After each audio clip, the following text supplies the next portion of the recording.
hihiko te pokapū o Tāmaki.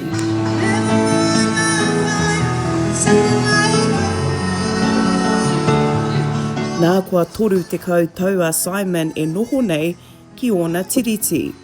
I'm sort of all right, but there's just drunk people, and to tell you the truth, it's people from out of town that cause the trouble.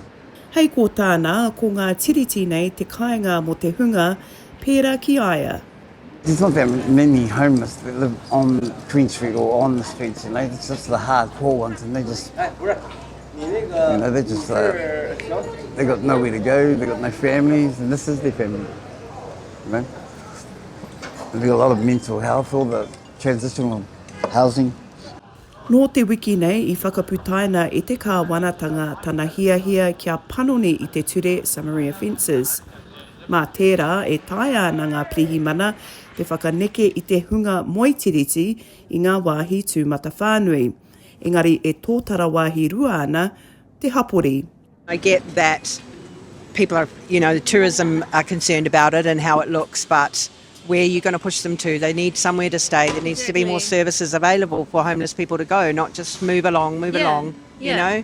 I think it's dependent on their actions rather than where they're situated. I think if they're causing havoc for no applicable reason, then it could be deemed necessary, but it's not.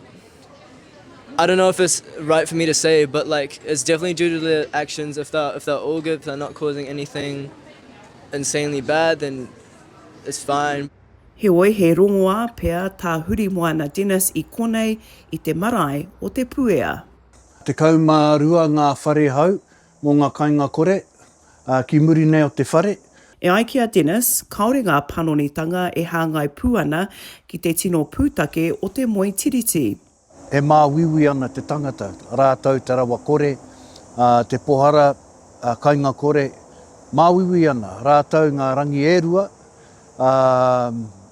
ko te tino kaupapa whainga pea mo tēnei mahi rautaki rānei, hei whakaara rātau ki ngā wāhi rongoa, ara te mental health, me etahi atu rōpū manaaki mo tērā āhuatanga.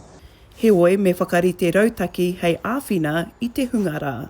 Katahi, hei whakaritinga te papa, rautaki, work plan rānei, hei whakatika tērā, te tuatai nata me, he painga ake te huarahi, te oranga, te ake o te tinana me te wairua, he pai ake te katoana. Nā reira, koena te tino mahi tuatai, hei whakatika tērā āhuatanga. E tohua tonu te kaupapa nei, nā e rongo tonu nei I te karanga kia tukuna ko te ringa whakakaha, kaua ko te ringa whakaiti. Ripeka Timutimu, Tuia.